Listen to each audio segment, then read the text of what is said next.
Agenda Pakistan के साथ नाजरीन आमिर से हाजिर है। एक तरफ वज़ीर आज़म इमरान खान साहब ने अपने वज़रा को गैर ज़रूरी बयानात देने से रोक दिया है, तो दूसरी तरफ जो है मफरूर साबिक़ वज़ीर आज़म नवाज शरीफ साहब की रियासती इदारों के ख़िलाफ़ की जाने वाली तकरीर की बाज़गश जो है आज भी सुनाई दे रही है। अगर वज़ीर आज़म की हिदायत पर अमल करते हुए उनके वज़रा गैर ज़रूरी, गैर ज़िम्मेदाराना और इश्तियाल अंगेज़ और मुतनाज़ा बयानात देना बंद कर दें तो यकीन मानिए कि ये पाकिस्तान और पाकिस्तानी सियासत के लिए अच्छी खबर होगी। और सिर्फ सियासत ही के लिए नहीं बल्कि इसका फ़ायदा जो है सहाफ़त को भी होगा, जो आजकल ज़्यादातर चटपटे बयानात और जुमलेबाजी के सहारे सांस ले रही है और उस पर जो है सनसनीखेज़ी और ज़र सहाफ़त जो है वो गालिब है। यानी कि मुतनाज़ा बयानबाजी रोकने के हवाले से इमरान खान साहब की जो हिदायत हैं यकीनन मज़बत हैं, जिसका अमली मुज़ाहरा जो है वज़ीर आज़म साहब से लेकर उनके पूरे काबीना से मुंसलिक हर फ़र्द को करना चाहिए। अगर एक तरफ हम देखते हैं कि इमरान खान साहब जो हैं ज़िम्मेदारी से बयान देने की हिदायत कर रहे हैं, तो दूसरी तरफ सियासत में उनके जो हरीफ अव्वल हैं यानी कि मियाँ नवाज शरीफ साहब अपने कौल और फेल से दूसरी इंतहा को छू रहे हैं। उन्होंने सियासत में चुपचाप का रोज़ा जो है बड़े धमाका खेज अंदाज से तोड़ा, लेकिन उन्हीं की जमात के बाद जो रहनुमा हैं वो निजी और ऑफ द रिकॉर्ड गुफ्तगू में इकरार कर रहे हैं कि जी फ़ौज को हदफ तनकीद बनाकर मियाँ साहब ने नून लीग की सियासत पर असखुद कुल्हाड़ी दे मारी है, और वो भी ऐसे दौर में कि जब अस्करी क़यादत की तवज्जो जो है वो भरपूर तरीके से कौमी सलामती के मामलात पर मरकूज़ है और उसका जो है बराह रास्त या बिला वास्ता ताल्लुक़ किसी भी सियासी अमल से नहीं। और इसी हकीकत का इजहार जो है आर्मी चीफ जनाब कमर जावेद बाजवा साहब ने हिज़्ब इख्तिलाफ के रहनुमाओं से होने वाली हालिया मुलाकात में भी किया। लेकिन मियाँ नवाज शरीफ साहब का मसला ये है कि वो इक़्तिदार में हों या इक़्तिदार से बाहर, वो अवाम में पाकिस्तान के सबसे मकबूल, सबसे ज़्यादा बाएतमाद और मुनज़्ज़म तरीन इदारे से टकराए बगैर नहीं रह सकते, क्योंकि इसकी वजह यह कि जी पाकिस्तान का ये वाहिद इदारा है कि जो किसी भी शख्स को जमहूरियत के नाम पर जो है शख्सी आमरीत कायम करने की और कौमी मफादात से खेलने की इजाज़त नहीं देता। मियाँ साहब की जो ताज़ा तरीन मुहिम जोई है उसका नतीजा नून लीग और उसकी सियासत के लिए क्या निकलेगा? पाकिस्तान डेमोक्रेटिक मूवमेंट में शामिल जो हैं कितने इत्तेहादी वाकई मियाँ साहब के इत्तेहादी हैं? क्या हिज़्ब इख्तिलाफ इन हालात में वाकई कोई हुकूमत मुखालिफ तहरीक शुरू कर सकती है? और बड़ा सवाल ये भी है कि क्या हुकूमत मियाँ साहब को लंदन से वापस लाने में कामयाब होगी? आज प्रोग्राम में हम कुछ इन्हीं सवालों पर बात करेंगे। जनाब, इन अहम तरीन सवालों पर गुफ्तगू के लिए हमारे साथ मौजूद हैं पाकिस्तान के बड़े तीन चोटी के तजिया निगार, तजियाकार। हमें ज्वाइन करें मोहतरम इत्शामुल हक साहब इस्लामाबाद से लाइव व्यू। हमारे दूसरे मेहमान हैं मोहतरम मुबश्शिर लुकमान साहब, मारूफ एंकर पर्सन है, मकबूल चेहरा हैं, हमें लाहौर से स्काइप पे ज्वाइन करें। और हमारे तीसरे मेहमान मोहतरम शाहीन सहबाई साहब, ये हमें अमेरिका से हमारे साथ स्काइप के ऊपर हैं। और शाहीन साहब को किसी तारुफ की ज़रूरत नहीं है, मुदीर रह चुके हैं पाकिस्तान के लीडिंग न्यूज़पेपर्स के। हम शाहीन साहब से गुफ्तगू का आगाज़ करते हैं। शाहीन साहब, नवाज शरीफ साहब पर आते हैं, लेकिन उससे पहले ये बताइए कि वज़ीर आज़म ने अचानक क्यों अपने वज़रा को जो है कहा है कि जी गैर ज़रूरी बयानात ना दें, मुतनाज़ा बयानात ना दें? ये नसीहत किस तरह से देखते हैं आप? पहले तो जनाब आमिर साहब बहुत शुक्रिया आपका कि आपने मुझे इनवाइट किया। मैं कोई, जैसा कि आपने अभी कहा कि नवाज शरीफ साहब ने चुप का रोज़ा तोड़ दिया है, तो मैं भी आज चुप का रोज़ा तोड़ रहा हूँ कि तकरीबन 1.5-2 साल के बाद किसी पाकिस्तान टीवी पे आने की जसारत कर रहा हूँ। जी, वी आर ऑनर्ड शाहीन साहब, बहुत शुक्रिया आपका बहुत शुक्रिया कि आपने मुझे मौका दिया। Coming to straight to the point कि जी उन्होंने इमरान खान साहब ने क्यों, इमरान खान साहब की गवर्नमेंट में एक शुरू से ये प्रॉब्लम रहा है कि वो एक कोहेसिव गवर्नमेंट नजर नहीं आती। कोई कुछ कह रहा होता है, कोई कुछ कह रहा होता है, और वो एक पॉजिटिव भी है उसका एलिमेंट कि ये उनकी गवर्नमेंट में फ्रीडम ऑफ स्पीच है और लोगों को इजाजत है कि वो बात करें। और फिर वो जब आउट ऑफ कंट्रोल रहने लगती है तो फिर इमरान खान साहब खुद इंटरवीन करते हैं और कभी इसको रोकते हैं, कभी उसको रोकते हैं। तो ये एक तरह से अच्छी बात भी है, बिल्कुल एक डिक्टेटोरियल जैसे बाकी पार्टीज में है कि उनका कोई लीडर कोई बात ही नहीं कर सकता, चाहे बड़े से बड़ा चोरी डाका सब हो जाए, कोई बोल नहीं सकता। लेकिन यहाँ पे ये कि कुछ ना कुछ लोग बोल देते हैं। तो मेरा ख्याल है यही मौका आया कि बहुत सेंसिटिव मामलात हो रहे हैं, चल रही है। फाटिफ की आपने देखा जो लेजिस्लेशन थी वो हुई, फिर एपीसी हो रही थी, फिर आप अचानक रात को एक ऑल पार्टीज मीटिंग हो गई जिसमें हमारे सारे फौजी साहब भी आ गए और सारे लीडर भी मौजूद हो गए। इस मौके पे मतलब ज्यादा इधर उधर की बात करना मेरा ख्याल है मुनासिब नहीं है। लाइन और लेंथ जो है वो बिल्कुल लाइन और लेंथ बिल्कुल दुरुस्त होनी चाहिए। क्विकली लुकमान साहब, वज़ीर आज़म साहब का खुद अपनी हिदायत पर अमल करना कितना ज़रूरी है, क्योंकि जो उनके नाक़दीन है वो कहते हैं जी इमरान खान साहब खुद भी छक्के चौके मारते रहते हैं, बाज़ औक़ात बॉल जो उनकी बड़ी मतलब है कहते हैं ना वाइट बॉल करा रहे होते हैं। जी देखें, पहले तो आपका शुक्रिया आमिर साहब। दूसरी बात आपको मैं एक बात बताऊं कि कुछ लोग गलत फहमियों का शिकार हैं। इमरान खान से गलतियां ज़रूर हुई हैं, लेकिन इतनी भी नहीं है। वो एक पॉपुलर लीडर है, वो वज़ीर आज़म है इस मुल्क के, और लोग उनकी बात को सुनते हैं और गौर से सुनते हैं। जहाँ तक वज़रा का ताल्लुक है, तो असल में उसकी एक वजह तो ये है कि आप ऑपोजिशन के जितने बयानात देखेंगे प्रेस कॉन्फ्रेंसेस, वो वज़रा के बयानात के रद्द अमल में होते हैं। तो अगर इन लोगों को चुप करा दिया जाए तो ऑपोजिशन की 90% ऑपोजिशन तो वहीं पे ख़त्म हो जाएगी। दूसरी बात यह है कि इनमें से 46 ऐसे लोग हैं इन वज़रा में जिनका बराह रास्त ताल्लुक मुख्तलिफ जमातों से रहा है। पहले पीपल्स पार्टी से, नून लीग से, काफ लीग से और जमातों से। तो उनकी कई दफ़ा डबल एज उनकी स्टेटमेंट्स होती हैं। वो चाहते हैं कि पीछे भी उनके रास्ते बने रहें और आगे भी वो लीडर भी रहें और वो खबरों में भी रहें। तो इमरान खान ने उनकी सियासत को भी कंट्रोल किया बेसिकली, कि वो पार्टी की और मुल्क की सियासत करें, इनफरादी सियासत ना करें। एक और बात आपको मैं बताऊं यहाँ पे कि बहुत अफसोस के साथ कहना पड़ता है, हम सारों को माजरत के साथ, किसी को अगर बुरी लगती है तो मैं पहले से माफ़ी मांग लेता हूँ, कि एक मुजरिम, एक चोर, एक अदालती मुजरिम, वो जो है उसकी तकरीर को हम लोग डिस्कस कर रहे हैं कि उसने तकरीर अच्छी की है या बुरी की है।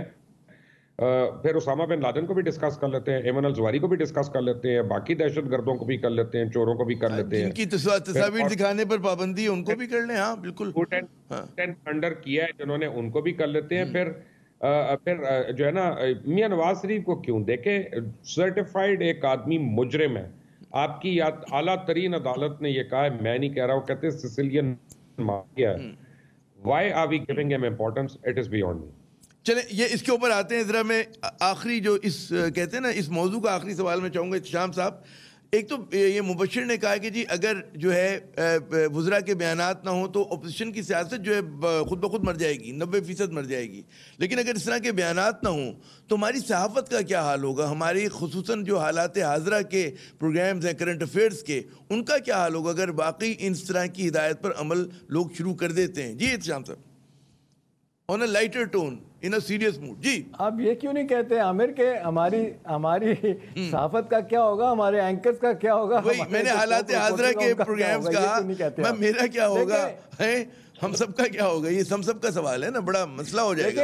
ये पाकिस्तान दाल रोटी नहीं चलेगी। जी देखें, शाहीन साहब बहुत कुछ जानते हैं, मुबशिर साहब भी जानते हैं। पाकिस्तान की तारीख की ये पहली कैबिनेट है जो मैं ज़ाती तौर पे देख रहा हूँ कि हर कैबिनेट मीटिंग के बाद इस कदर बातें निकलती हैं इख्तलाफात की कि कुछ कहने की हद नहीं। देखें, आज की कैबिनेट मीटिंग के बारे में जिस तरीके से कहा जाता है, शरीफ मज़ारी और असद उमर साहब की झड़प हुई है, बकौल शेख रशीद साहब के जूडो कराटे ज़बरदस्त किस्म के हुए। देखें, ये तो इनका एक छुट्टी दी हुई है, खुली छुट्टी दी है, प्राइम मिनिस्टर साहब ने क्या किया हुआ।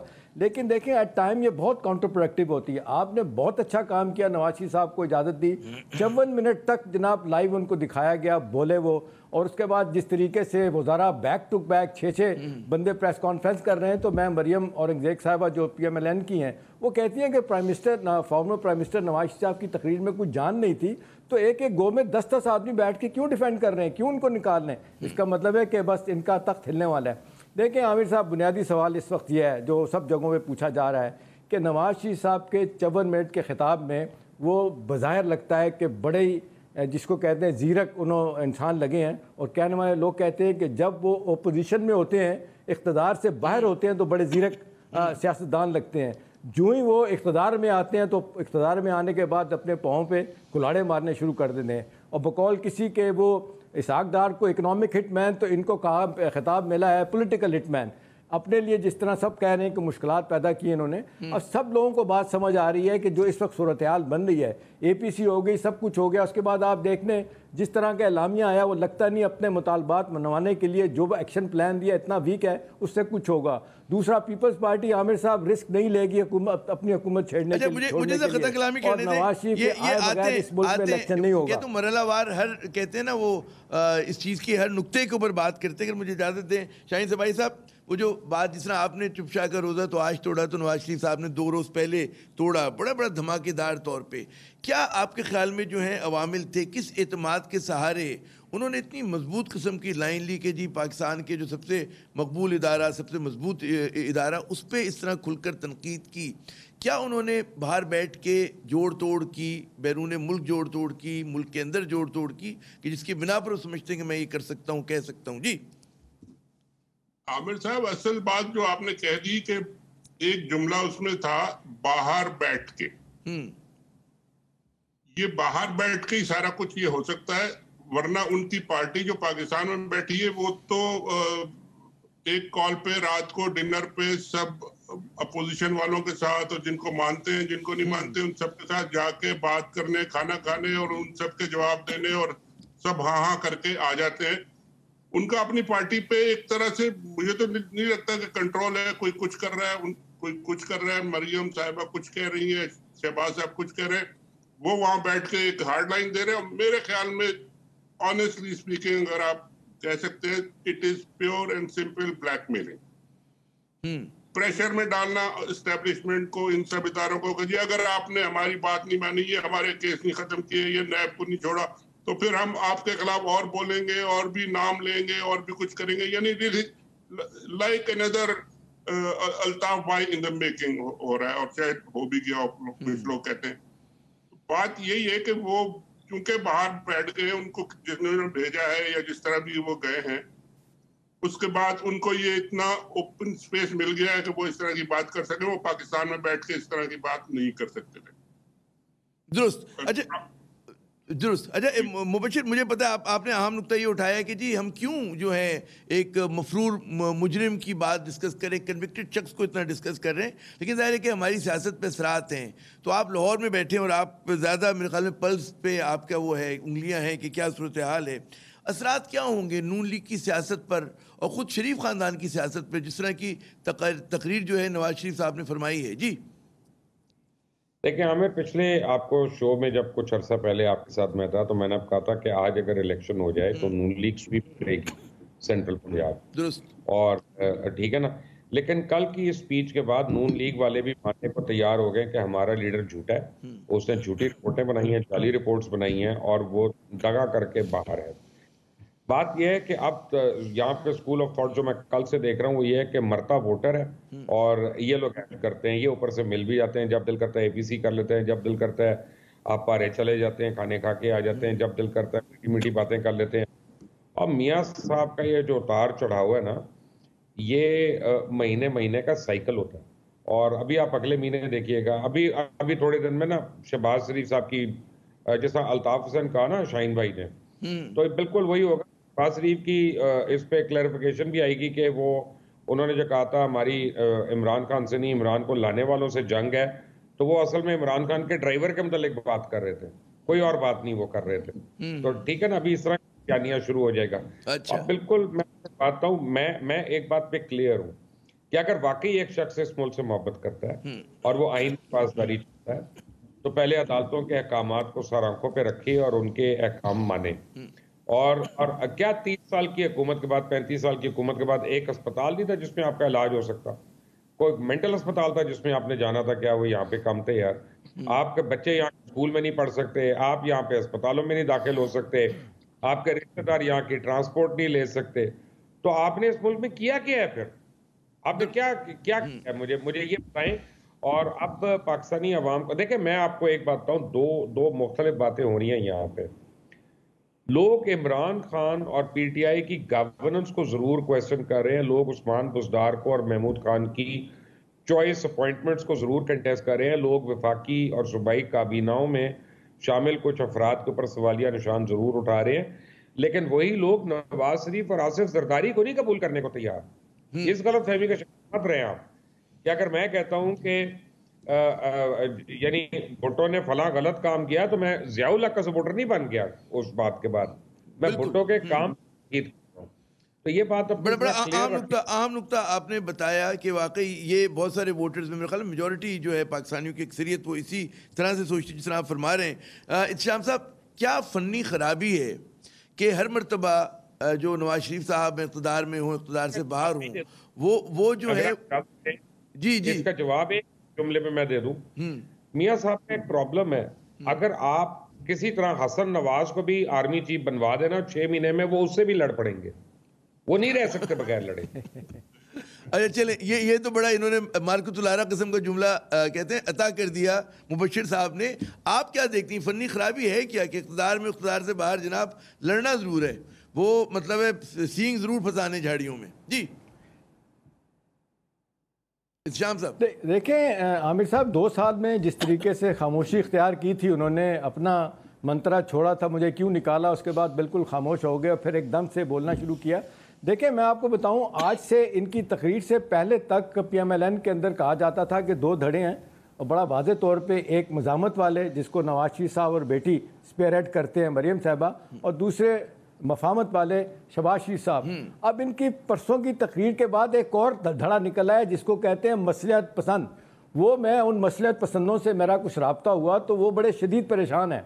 उनमें MNAs MPs भी और 2nd 3rd ईयर की लीडरशिप भी है, जिन्होंने कहा है कि हमें भी कागज़ दिखा दिए गए हैं कि कहाँ कहाँ करप्शन किया है, कहाँ कहाँ फंड में खुद डूबता है और किसी वक्त उनके खिलाफ भी कुछ निकल सकता है। उनका ये कहना था कि बाहर बैठ के हमारे लिए मुश्किलात पैदा कर रहे हैं, आपने बाहर ही रहना तो कम से कम इस तरह की सियासत मत करें, क्योंकि इलेक्शन से पहले भी आप आने का दूर दूर तक नहीं लग रहा और वैसे भी आपको अंदाज़ा है कि स्टेज पे तो आने का फ़ायदा ही नहीं। एक आदमी जो जिसको कहा जाता है कि सियासी तौर पे बिल्कुल अलहदा से हो गए हैं, फजल रहमान साहब, उनके लिए मुश्किलात पैदा हुई हैं। वो आप जो मर्ज़ी उनको कह लें कि उनको लगता है कि वो पार्लिमानी सिस्टम से बाहर हो गए हैं और जिस तरीके से वो हर वक्त असम्बली को कहते हैं जी ये जाली असम्बली है, उसी जाली असम्बली का आपको याद है उन्होंने सदारती इलेक्शन भी लड़ा था, साहबजादे उनके आज भी MNA हैं, भाई साहब उनके सेनेटर भी हैं। वो उनके अलावा पीपल्स पार्टी और PMLN, मैं आपको दायरेदारी से बता रहा हूँ आमिर साहब कि आज जिन लोगों से रब्ता हुआ बहुत सख्त परेशान है। उनका ये कहना है कि भाई ठीक है पीपल्स पार्टी तो किसी सूरत में नहीं मानेगी, इनके अंदर की अब जब कहानियाँ सामने आई हैं वो कहते हैं तल्ख कलामी भी हुई मौलाना के साथ। मौलाना साहब बार बार कहते थे असम्बलियों से इस्तीफ़ा दें, उन्होंने कहा था हम पागल नहीं हैं कि इस्तीफ़ा दे दें, सिंध की हुकूमत छोड़ने का रिस्क लेने के लिए तैयार नहीं पीपल्स पार्टी।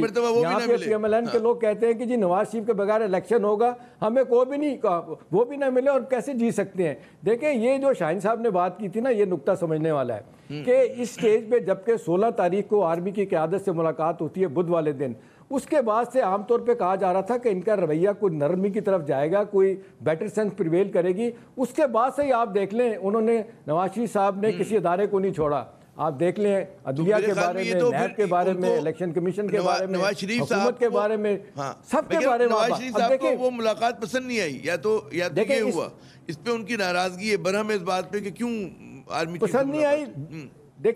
देखें ये जो शाहीन साहब कह रहे हैं ना कि उनका मतबा नज़र है कि यही टाइम है कि हिट किया जाए, मतलब दौड़ा दबाव में आए हैं कुछ लोग, उनका ख्याल है तो सख्त तकरीर की जाए और एक मैसेज दिया जाए कि जी ठीक है मैं वही नवाज शरीफ डिफाइंड हूँ। मुझे इजाजत दें शाहीन साहब, उसके बाद देखें ना जो उसके बाद जो मामलात गए ना, हाँ वो हाथों से एक जुमला अगर इजाजत दे दें जी, उसके बाद से जो मामलात खराब हुए हैं ना, वो यहाँ पे इस्लामाबाद में लोगों की परेशानी का सबब बने हुए हैं। आज ख्वाजा आसिफ साहब का इंटरव्यू देखें, जिस तरीके से उन्होंने, मैंने कभी नहीं देखा इतने नर्म लहजे में गुफ्तगू करते हुए। जी हाँ जी, ये भी आर्मी चीफ साहब में बात हुई थी, उन्होंने ये भी कहा था, शीरी मजारी ने ये बात की थी, रहमान ने ये बात की थी। भाई जिस तरीके से लह लग के बातें कर रहे हैं वो, मतलब वहाँ पे तो बिल्कुल तैयार है हर कुछ मानने के लिए, और इन सो मेनी वर्ड्स वो जो उनके लीडर ने कहा है उससे अपने आप को अलग करने की कोशिश करें, फासला पैदा करें। बड़ा आम नुक्ता शाहीन साहब। अब जो सवाल है कि नवाज शरीफ साहब की तकरीर पे एक बहुत ही छोटा सा तबका है हमारे यहाँ, वो जो बड़ा खुशी का इजहार करते हैं, रिवायती तौर पे फौज मुखालिफ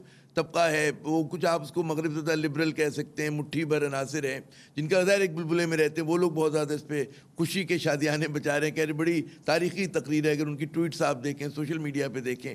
अच्छा, इसी तरह एक जो हमारा छोटा सा कौम परस्तों का ग्रोह है वो भी इस चीज़ के ऊपर खुश है। लेकिन जो एक आम पाकिस्तानी है, आपके ख्याल में उसका क्या रद्द-ए-अमल होगा, क्या हो सकता है? और दूसरा जो उससे अहम सवाल है कि नवाज शरीफ की जो पूरी तनकीद है ये अवामी हकूक़ के लिए है, जमहूर के लिए है या अपने मफादात के लिए है? जी देखिए सर, बात यह है कि मेरा ख्याल है कि नवाज शरीफ साहब को जो मीटिंग हुई है हमारे रात को डिनर पे, और जहां सारे के सारे मौजूद थे, उनको प्रॉपर मैसेज या तो कन्वे नहीं किया गया उनको, नवाज शरीफ साहब को, उनकी अपनी लीडरशिप की तरफ से, क्योंकि वो लीडरशिप जो वहां मौजूद थी वो बहुत ही एक तरह से कंप्रोमाइज की हामी है और वो बड़ी सॉफ्ट लीडरशिप है। तो वो अगर कोई उनको हार्ड मैसेज मिला वहां से तो वो कन्वे नहीं किया गया, या फिर ये भी हो सकता है कि वहां से कोई ज्यादा हार्ड मैसेज नहीं मिला, सिर्फ ये कहा गया कि जी आप अपने मामला खुद करें, हमें आप इन्वॉल्व ना करें। तो उनको एक कंफ्यूजिंग या गलत मैसेज भी हो सकता है मिल गया हो कि जी ये जब मीटिंग भी हो गई, बातचीत भी हो गई और उसके बाद भी वो इतनी सख्त बातें कर रहे हैं, तो इसका मतलब है उनको समझ में नहीं आई बात की क्या हो रही है। और जो लीडर उनके यहाँ पे जो है इनको समझ आ गई, तो वो जैसा अभी शाम कह रहे थे कि जी ख्वाजा आसिफ साहब ने बड़े ही बिल्कुल लेटे हुए अंदाज में बातचीत की। ये अभी एक डेवलपिंग सिचुएशन लग रही है और बहुत ही इम्पोर्टेंट इस वक्त हम पाकिस्तान के जो सिचुएशन है, रीजनल और इंटरनेशनल सारी सिचुएशन है, उसमें डोमेस्टिक हमें यूनिटी होनी चाहिए। ये सारा मैसेज उनको दिया गया कि जी आप ये इस तरह की बातें ना करें, मगर शायद वो मैसेज सही तरीके से पहुंचा नहीं या समझ में नहीं आया। ये बड़ा आपने अहम नुक्ता उठाया। और कौमी सलामती के मामला सिर्फ डिफेंस तो उसका सिर्फ एक हिस्सा है, उसमें मईशत भी आती है, मुल्क का सियासी इस्तेहकाम भी आता है, बहुत सारे उसके डायमेंशन हैं। मुबशिर साहब, वही सवाल आपसे कि क्या एक तो ये बड़ा अहम बात उन्होंने कहा जी मैसेज कन्वे नहीं हुआ, समझ में नहीं आया। अब समझ में ना आने का जो मसला है वो तो जब वज़ीर आज़म होते थे तब भी ब्रीफिंग में कहा कुछ जाता था, नतीजा कुछ और निकलता था, समझते कुछ थे, होता कुछ था। तो ये तो पुरानी तारीख है। तो अब तो खैर फासले भी बहुत ज़्यादा आ गए। What's your take on this? जी बात यह है कि मियाँ साहब ने कहा हम वो नहीं जो डर के भाग गए, और मियाँ साहब ने ये बात तकरीबन 6000 किलोमीटर दूर लंदन में खड़े होकर पर्ची पढ़ते हुए सुना। ठीक है ना, अगर इतने क्लियर है तो आ जाए जरा वापस, और पता चले एयरपोर्ट से सीधा गए हैं कैंप जेल में। देख ये बातें हाथी के दांत खाने के और दिखाने के और मेरी एक इंफॉर्मेशन है और मेरी इंफॉर्मेशन गलत भी हो सकती है। मैं ये नहीं कह रहा कि 100% सही है, मैं इसको वेरीफाई कर रहा हूँ कि मियाँ साहब ने अमेरिकन स्टेट डिपार्टमेंट वालों को ये भी यकीन दहानी कराई है कि अगर हमें ले आते हो तो हम सीपैक को रोल बैक कर देते हैं, हम गवादर को खड़ा कर देते हैं। और यार आप ये बयानिया तो देखें, ये तो मोदी का बयानिया है जो मियाँ साहब ने पढ़ के सुनाया पूरे का पूरा। ये सारे का सारा रॉ का बयानिया जो शाहीन से भाई ने पहले ही जुमले में एक बात कह दी थी कि अल्ताफ हुसैन बन रहे हैं या बन चुके हैं। मैं आपको दोबारा वहां लेके जाता हूं, ये बन चुके हैं और अल्ताफ हुसैन के पीछे कौन है वो भी आपको पता है और मुझे भी पता है। यार 10 साल और हमने नुकसान उठा के ये साबित करना, वो छोटे से नन्हे से हुसैन हक्कानी भी बन सकते हैं, ऐसी बात नहीं है। मतलब है हुसैन हक्कानी भी बहुत सारे लोग हैं वहां पर। इसमें एक और मैं आपको एक बड़ी अहम बात बताऊं। जी जी श्याम साहब जी फरमाइए। देखें आमिर, इसमें अभी आप जो सवाल पूछे हैं ना कि क्या वजह हुई कि जी वहाँ पे गुडी गुडी बातें हुई आर्मी चीफ और उन लोगों के साथ, और उधर नवाज शरीफ साहब ने इतनी हार्ड हिटिंग तकरीर की। इसकी वजह मैं आपको बता देता हूँ क्या है। देखें कुछ अर्सा पहले तक एक साहब है जिनका नाम है सेनेटर परवेज रशीद साहब, वो आजकल मरियम साहबा के साथ बहुत ज़्यादा उनका मिलना जुलना और वो बहुत ज़्यादा उनसे मशवरे करती हैं। ये वही परवेज रशीद साहब है, आपको याद है कि आर्मी एक्ट के वक्त इन्होंने वोट नहीं डाला था और शायद हकान अब्बासी ऑन रिकॉर्ड हैं, उन्होंने कहा था कि इन्होंने पार्टी लाइन की डिसिप्लिन की खिलाफ वर्जी की है, इनको शो काज नोटिस होना चाहिए और अगर इन्होंने ऐसी बात करनी थी तो इनको रिज़ाइन करना चाहिए था पार्टी से। अब देखें बात यह है कि इत्तलात ये आनी है कि अपना जो हैं परवेज रशीद साहब, उनका रब्ता थ्रू मरियम साहबा के साथ, नवाज शरीफ साहब के साथ बहुत ज़्यादा है। उनका रवैया यही है कि जी हमें जब तक एक शदीद तरीन अपोजिशन हम नहीं करेंगे, ये इमरान खान को हटाना बड़ा मुश्किल होगा। इसके लिए ज़रूरी है कि दबाव डायरेक्टली इनडायरेक्टली अदारों पे भी आना चाहिए। लिहाजा वो मैसेज कन्वे कर रहे थे अपनी तरफ से। वो तो हुकूमत में भी उन्होंने किया था ना, ये बात उन्होंने नोटिफिकेशन निकाला, डॉन लीक्स भी तो हुई थी, वो भी तो इसी का वो था, वो भी निकाला। जी जी देखिए मसला यह है कि अब कहने वाले लोग तो आमिर साहब कह रहे हैं कि पीपल्स पार्टी और पीएमएलएन के बारे में कि इन दोनों का अपना अपना सच है और अपना अपना झूठ है। अब देखिए, आप बीच की तलाश कोई करना चाहें तो आपके लिए बड़ा मुश्किल हो जाएगा। बड़ी ज़बरदस्त गेम इस वक्त हो रही है कि कितनी कंसेशन मजीद ले सकते हैं। अभी नैब के केसेस की फिर लंबी फहरिस्त तैयार हो रही, मैं आपको बताऊं। अब इसके बाद फिर एक झाड़ू फिरेगा। ये अलहदा बात है कि हुकूमती लोगों पे शायद फिरता है कि नहीं फिरता, अगरचे वो कह चुके हैं मैं दोनों तरफ खेलूंगा। जावेद इकबाल साहब जो चेयरमैन है, उनका ख्याल है, और आपको याद है एक ज़माने में तो इंटरव्यू में बड़ा भरपूर तरीके से कह दिया था कि मैंने अगर हुकूमती लोगों पे एक्शन लिया तो हुकूमत गिर जाएगी। और परवेज़ खटक के बारे में उन्होंने कहा था इतने मुननी है कि मैंने एक दिन थाने में रखा तो अगले दिन शायद अल्लाह को प्यारे हो जाए तो मेरे लिए मसला बन जाएगा। ये रिकॉर्ड की बातें हैं, उस तरफ तो वो नहीं जा रहे। अब कहा जा रहा है फजल रहमान साहब का, आप देख लें केस निकल आया, और उसके बाद वो जो अंसार अब्बासी ने खबर कुछ साल पहले दी थी, शाहीन साहब को पता है 400 कनाल की एक प्राइम जगह जिस तरह दिलवाई गई थी उनको। अब कहने वाले लोग तो यही कहते हैं कि 20 साल तक तो उनकी बातें मानी गई, और सुना गया है कि अपने साहबजादे असदुर्रहमान साहब जो मिले हैं उनको भी बहुत कुछ आर्मी चीफ ने कह दिया कि तुम्हारे अब्बा जान ये करते थे वो करते थे, बड़ा अच्छा होता तो उनके साथ मामला। अब क्या हो गया? अब देखिए, सवाल इस वक्त यह है कि इस बड़ा भरपूर किस्म का वार करने की कोशिश किया पीएमएलएन ने। पीपल्स पार्टी उससे आहिस्ता आहिस्ता डिस्टेंस कर रही है। आज जो मुलाकात हुई है उनकी कराची में फजल रहमान साहब की, इनके साथ अपना बिलावल भुट्टो के साथ, वहाँ पे सुनाई जिस तरह की बातें सामने आई हैं, उनका यह कि जी हाथ थोला रखो। ये जिस तरह की नवाज शरीफ साहब ने बातें की हैं, ये हमें सबको मुनासिब नहीं है। अच्छा, मुझे जरा खता कलामी की इजाजत दें, इत्तेशाम साहब, थोड़ा थोड़ा पीछे कर दिया जाए। इत्तेशाम साहब, जरा मुझे खता कलामी की इजाजत दें कि नाज़रीन यहाँ पे एक वक्फा ले लें, वक्फे के बाद दोबारा हम लोग हाजिर होंगे तो यकीनन ये सवाल जो नुकात उठाएं इत्तेशाम साहब ने उस पर भी बात करेंगे, और ये सवाल भी होगा क्या हुकूमत जो है कोशिश करके नवाज शरीफ साहब को वापस मुल्क ला सकती है, नहीं ला सकती। बात होती है वक्फे के बाद।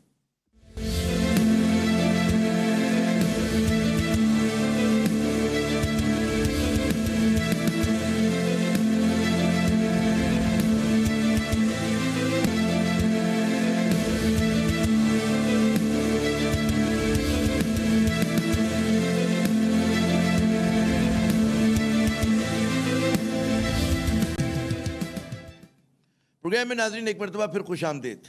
वो मुल्क जो समझते हैं ना, आप समझें कि तीसरी दुनिया के जो ममालिक हैं, चाहे अफ्रीका में हो, चाहे वो एशिया में हो, चाहे लातीनी अमेरिका में हो, वहाँ पे जो बदउनवान सियासतदान हैं, वहाँ पे वो लोग, वो कारोबारी अफराद जो मनी लॉन्ड्रिंग जैसे जुर्म में मुलव्वस हैं, उनकी दुनिया में एक बड़ी कहते हैं ना पसंदीदा जाए पनाह है, वो है बरतानिया।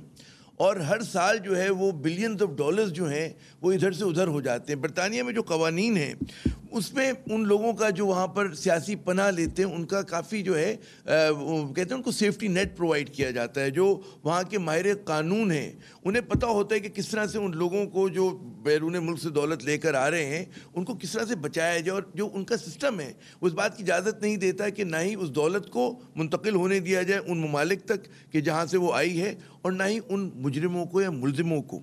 तो यहाँ पर शाहीन साहब सवाल ये है कि हुकूमत जो है नवाज शरीफ साहब को कैसे वापस लाएगी। अभी मैं एक रिपोर्ट देख रहा था कि 5,500-6 हज़ार तो सिर्फ भारत के जो लोग हैं उन्होंने सियासी पनाह ली हुई है वहाँ पे बरतानिया में। उसमें बहुत सारे नामी गिरामी किस्म के जो हैं मनी लॉन्ड्रर्स हैं और करप्ट सियासतदान हैं, इसी तरह एशिया के बहुत सारे दीगर ममालिक के लोग हैं।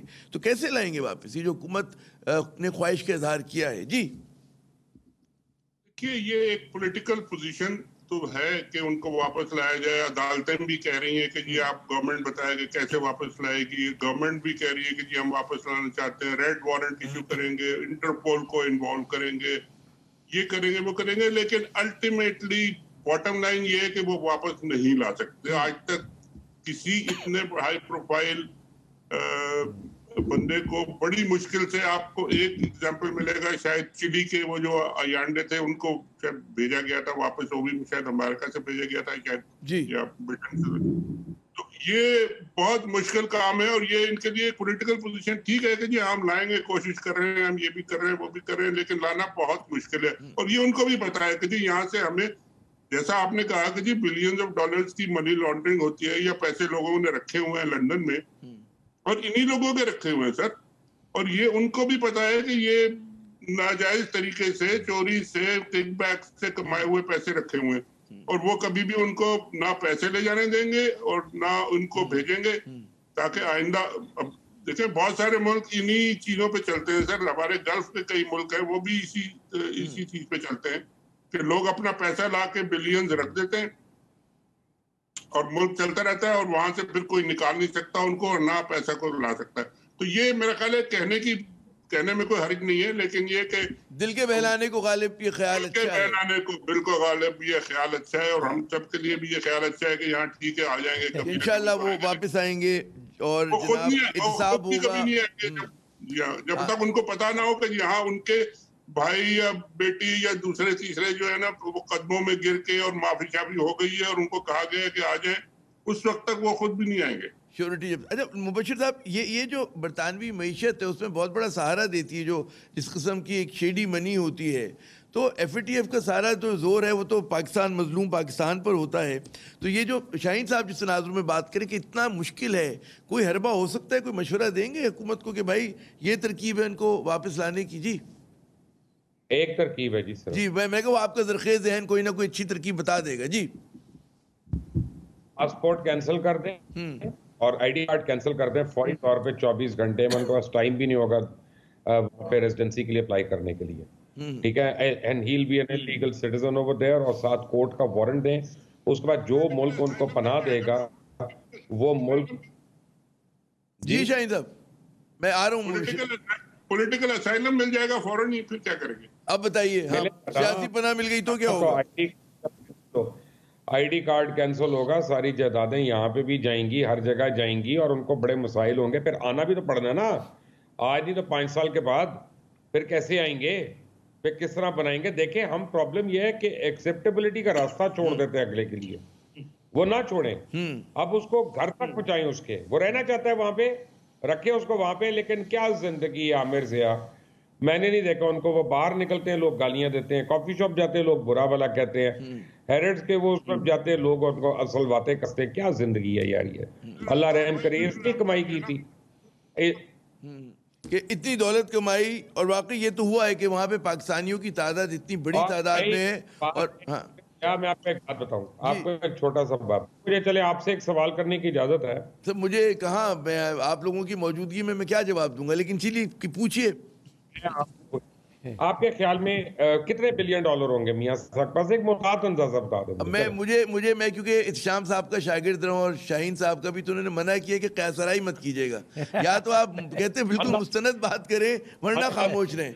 आपके इग्नोरेंस इज ब्लिस। जी $2 बिलियन है, आप बताइए। कम से कम $2 बिलियन। मैं आपको एक बात बता रहा हूँ कि देखिए आप असासे ही ले लेना तो वो बिलियन से ज्यादा किया ना, और कई बिलियन किया ना।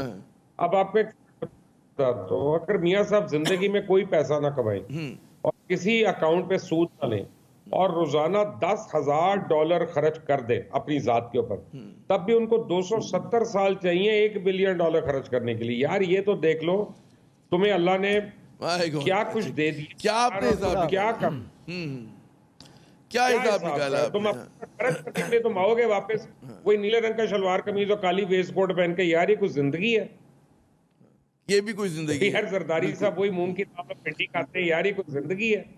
वो अल्लाह से डरो यार, जो कमाया हुआ है भी खर्चो। जी शाहीन साहब, मैं शाहीन साहब की तरफ चलता हूँ। जी शाहीन साहब कुछ कह रहे हैं आप? जी फरमाइए। एक लाइन मेरा ख्याल है मियां साहब को थोड़े दिन में अल्ताफ भाई से मुलाकात करके बड़ी डिटेल में बैठ के बात करनी चाहिए कि जी अब क्या करना चाहिए और कैसे करना चाहिए, और हम दोनों अब एक ही किश्ती में सवार हैं। नई शरारत करें तो क्या करें, नई शरारत करें तो क्या करें? इत्शाम साहब अब आपसे है कि जी इसाक डार भी वहां पर है माशाल्लाह, ये भी है जी, क्या होगा जी?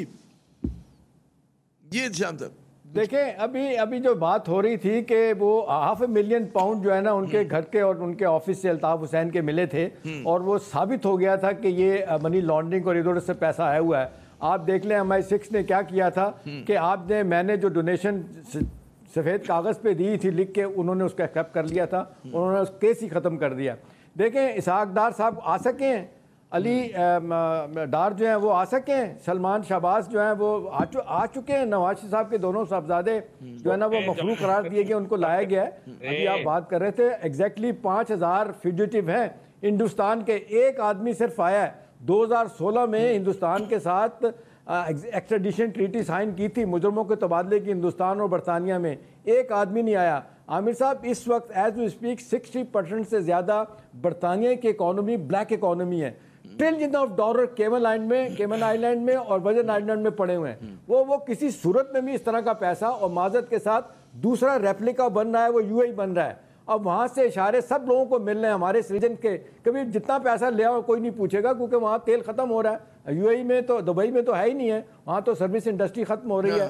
अब अबू धाबी के पास तेल है, उनके लिए मुश्किलात पैदा हो रही हैं। एक ही मुल्क रह गया तगड़ा जिनके पास माल है, वो कतर है। तो अब वो तो कह रहे हैं कि जी जो पैसा लेके आया हमें कबूल है। तो आने जाने की बात तो दूर दूर तक नहीं है। जब कभी उनको समा नज़र आया, जिस तरह भी जिक्र हो रहा है कि जब बताया गया कि जी ठीक है आप आ जाएं, तो फिर शायद आएंगे, अदरवाइज वो वहाँ से आके जेल में जाने के लिए वो बिल्कुल तैयार नहीं है। लेकिन इसका नुकसान उनकी पार्टी को हो रहा है, और जब तक वो नहीं आएंगे, अब ये कब तक पार्टी रहती है, अभी तक तो इंटैक्ट है। अभी शेख साहब तो कहते हैं शी निकलेगी नून के बाद, वो शायद अभी ना इतनी जल्दी निकले, लेकिन परेशानी शुरू हो गई है। मैं आपको बता रहा हूँ, मसलियत पसंद हो PMLN में जो बैठे हुए हैं वो सख्त परेशान है। प्राइम मिनिस्टर हमेशा से किरदार उसका प्रो एस्टेब्लिशमेंट किरदार है, तकरीर के बाद वही प्रो एस्टेब्लिशमेंट किरदार है। यहाँ पे बड़ा एक सवाल है शाहीन साहब। एक तो ये, और दूसरा जी श्याम साहब माफ कीजिएगा, आप अपना पूरा जुमला मुकम्मल कीजिए जनाब। मैं सिर्फ ये कह रहा हूँ कि शहबाज शरीफ साहब से कोई मिल ले, आजकल शहबाज शरीफ साहब से मिल के उनके दिल पे हाथ रख के पूछ ले कि भाई आपके हालात क्या हैं। वो जितने रंजीदा इस वक्त वो हैं, उनका ये कहना है कि मैंने अपने भाई को बाहर भिजवाया, मेरे एफर्ट से भाई साहब बाहर गए थे, और वो कह रहे हैं कि मुझे पता है मैंने कैसे भिजवाया, किस तरह उनकी रिपोर्टें राइट लेफ्ट की गई, किस एजेंसी जो वो बैठी हुई थी लाहौर में, जो ओवरसी कर रही थी सारे मामलात को, प्लेटलेट्स किधर जाने हैं, और वो जो कहते हैं नई दवाई आई है जो उनके डाला जाता था उनके खून के अंदर, तो वो प्लेटलेट्स एकदम जनाब वो 2000 हो जाते थे। जो अब आप देख लें 2 दफ़ा करवाए गए, एक दफ़ा 2 लाख निकले, एक दफ़ा 1.5 लाख निकले लंदन जाने के बाद। एक दिन भी वो हॉस्पिटल नहीं गए, आपने देखा इलाज के लिए। जो कहा गया था कि रेगुलरली अपनी मेडिकल रिपोर्ट्स आप देंगे इलेक्शन अपने हाई कमीशन में, वो नहीं दी। पंजाब गवर्नमेंट को भेजनी थी, वो नहीं दी। लाहौर हाई कोर्ट भी रो रही है, इस्लामाबाद हाई कोर्ट भी रो रही है कि हमें कुछ नहीं बताया गया। बल्कि आज तो इस्लामाबाद हाई कोर्ट ने बड़े सख्त ऑर्डर गवर्नमेंट को कहा हमें नहीं पता, नवाज शरीफ साहब को वापस लाओ। मैं कह रहा हूँ खसूसी सलूक जब करेंगे लोगों के साथ तो यही करेंगे। लेकिन यहाँ पे शाहीन साहब बड़ा सवाल ये है कि वापस हम अब ला नहीं सकते, तो नजर आ रहा है निविश्ते दीवार है। तो बैरून मुल्क बैठ के नवाज शरीफ साहब क्या क्या कर सकते हैं, किस किस्म की रेशा दवानियाँ पाकिस्तान के लोगों से रब्ता करके, पाकिस्तान से बाहर के लोगों से रब्ता करके, क्या मतलब रियासत के लिए परेशानी की बात बन सकती है? नूरानी साहब बिल्कुल परेशानी देखिए बन सकती है। हमारे पास एक बड़ा रिसेंट और बड़ा ही एक सबको पता है एक एग्जाम्पल मौजूद है, और वो MQM का है और उनके बानी का है। वो भी पाकिस्तान में वहां से बैठ के क्या क्या रेशा दवानियां करते थे और किस तरह वो ऑपरेट करते थे, किस तरह कराची को कंट्रोल करते थे। वो कंट्रोल नवाज शरीफ का मेरा ख्याल है पंजाब के ऊपर नहीं है। वो पंजाब के अल्ताफ भाई नहीं बन सकते, क्योंकि यहाँ के लोग जो है ना वो डिफरेंट है। कराची तो एक हॉस्टेज था, यहाँ पे पंजाब हॉस्टेज नहीं है उनका। वो कोशिश करेंगे, अपनी पूरी कोशिश करेंगे अपने। शाहीन साहब माजद के साथ इंडियन मीडिया क्या कह रहा है? इंडियन मीडिया कह रहा है कि नवाज शरीफ साहब ने सियासत में धमाका कर दिया है और उन्होंने पाकिस्तान की फौज के खिलाफ अलम बुलंद कर दिया, ऐलान जंग कर दिया है। ये इंडियन मीडिया कल से कह रहा है। वो तो कहेंगे, उनको तो मौका मिल गया, वो कहेंगे और इसी को वो चलाएंगे। लेकिन इंडियन मीडिया के कहने से क्या पंजाब की पॉलिटिक्स चेंज हो जाएगी सर? हाँ, क्या पंजाब के लोग, जिसे आप कह रहे हैं मसलिहत पसंद ग्रुप अब तीसरा बन गया है, तो क्या ये मसलिहत पसंद ग्रुप इंडिया चला जाएगा या क्या करेगा? मतलब है कि उनके पास तो कोई ऑप्शन ही नहीं है। यहाँ रहना है उनको और यहाँ फेस करनी है सिचुएशन।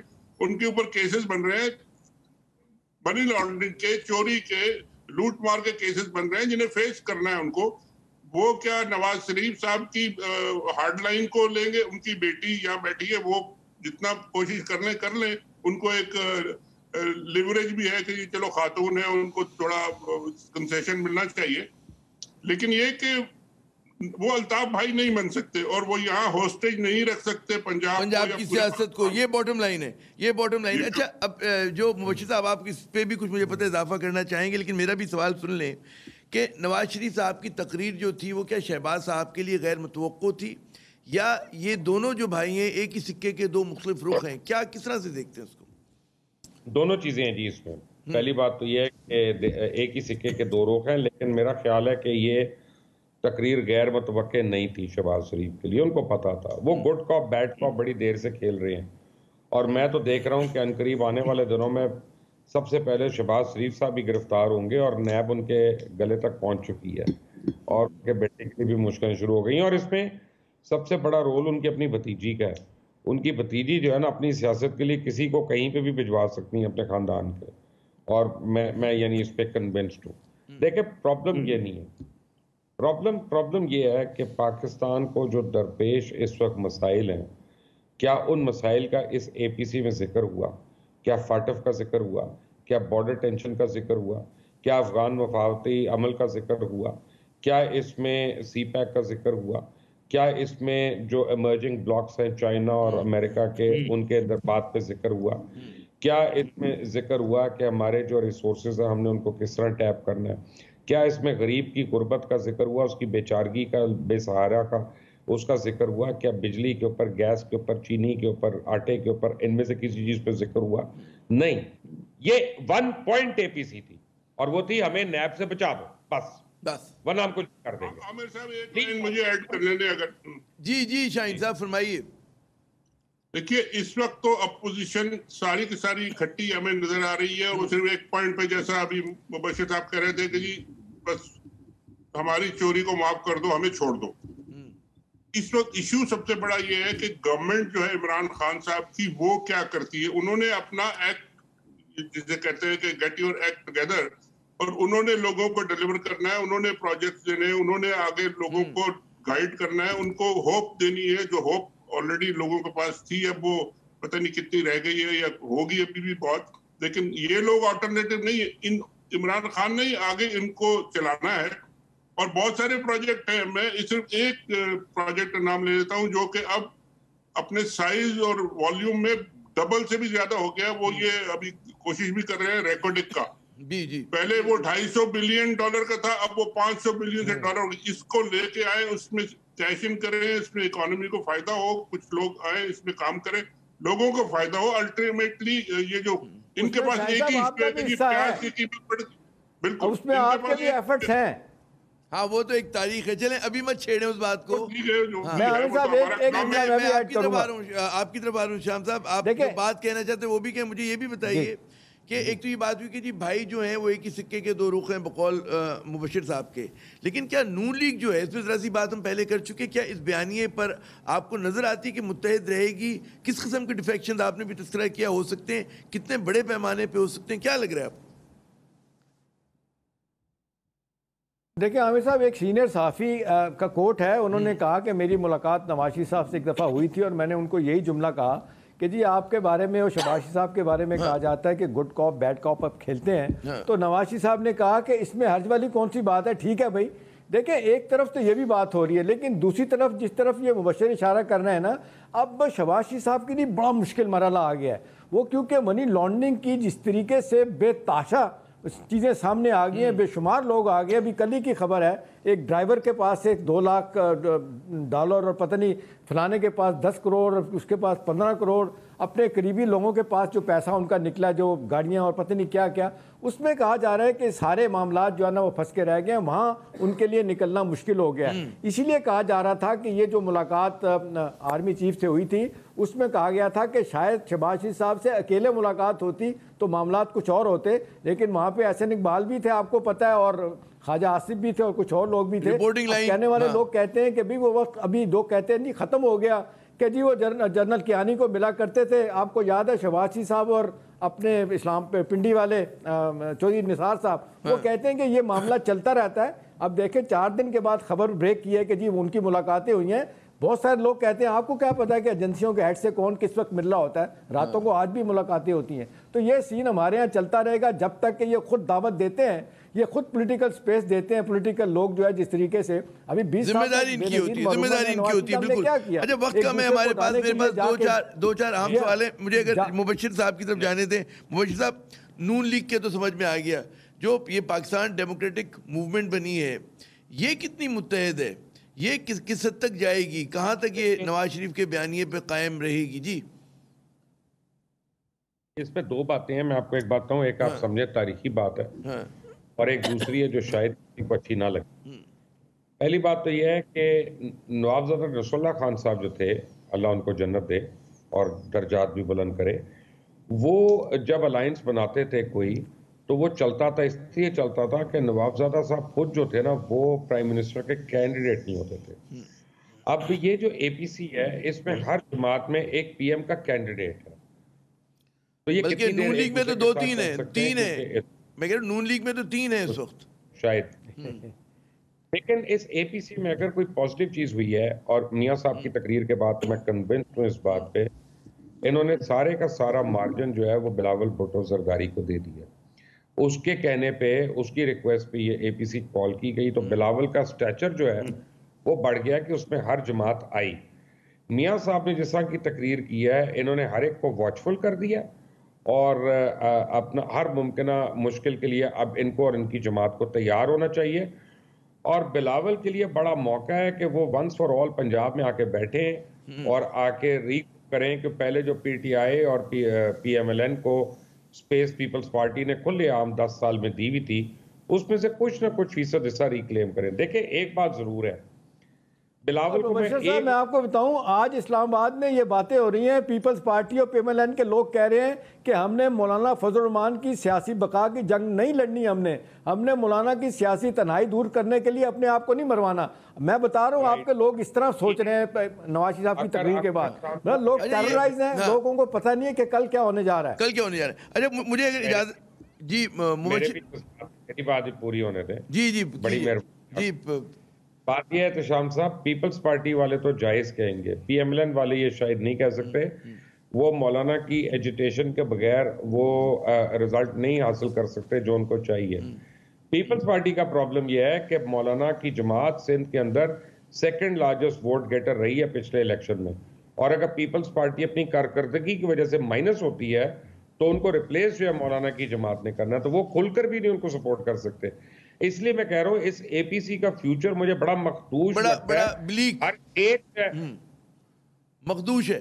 अच्छा क्योंकि 2 मिनट है शाहीन साहब, मुझे ये बताइएगा कि मार्च के सेनेट का इलेक्शन भी लोग इंतजार कर रहे हैं। हाँ अच्छा शाहीन साहब, अब जो साहब लोग कह रहे हैं, नवाशी साहब के लोग कह रहे हैं कि नवाशी साहब चाहते हैं कि मार्च के इलेक्शन से पहले हुकूमत की छुट्टी करा दी जाए, क्योंकि अगर ऐसा हुआ तो पीएमएलएन की और क्या कहते हैं मौलाना फजल रहमान की टोटल सेनेट से छुट्टी हो जाएगी और पीटीआई की एक स्ट्रांग वहां पे पोजीशन बन जाएगी सेनेट में। ये भी एक वो है। अच्छा एक और जो बड़ी शाहीन साहब जो दिलचस्प सवाल है वो ये कि हमेशा जब भी अलायंसेस बने, बेशक के नवाबजादा नसरुल्लाह खान ने सबको जोड़ा, लेकिन कलीदी किरदार एमआरडी हो एआरडी हो उसमें पाकिस्तान पीपल्स पार्टी का रहता था। हरवल दस्ते का किरदार पाकिस्तान पीपल्स पार्टी अदा करती है। पहली मरतबा है कि ये भी लग रहा है, एक तो मुबशिर का दाविया है मुबशिर साहब का कि उनका कहना है कि जी जरदारी को ये साहब को ज़्यादा उस पर वो मिला है, स्पेस मिला है बिलावल को, लेकिन ये भी दाविया है कि क्या पीपल्स पार्टी बी टीम बनने जा रही है नून लीग की, अगर वो इसी तरह उस सियासत पे चलते हैं जिस पे चल रहे हैं।